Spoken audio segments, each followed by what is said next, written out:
రమాపురం అనే ఉన్నత పాఠశాలలో పిల్లలు వాలీబాల్ని చెయ్యితో కాకుండా కాలుతో తన్నుతున్నారు.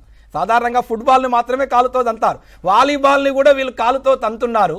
మరుసటి దినం వాలీబాల్ని పరిచయం చేసిన వ్యాయామ ఉపాధ్యాయుడు వాలీబాల్ని చెయ్యితో కాలుతో తలతో కూడా ఆడవచ్చని పేర్కొనెను. అప్పటి నుండి ఆ పాఠశాలలో పిల్లలంతా వాలీబాల్ని కాలుతోనే తన్నుతూ ఆడుతున్నారు. పై వాక్యములో ఉన్న సిద్ధాంతాన్ని గుర్తించండి అంటాడు.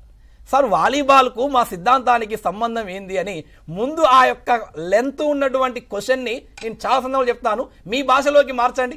పిల్లలకు వాలీబాల్ రూల్స్ తెలుసా? తెలియదు, ఉట్టిగానే ఆడుతున్నారు కాలుతో.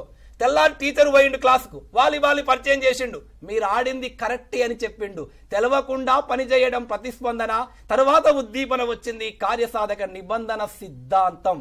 కాబట్టి ఇచ్చినటువంటి వాక్యం నేను చాలా సందర్భాలు చెప్తూ ఉంటాను, టీచర్, బడి, టెక్స్ట్ బుక్, ఉపాధ్యాయుడు, విద్యార్థి.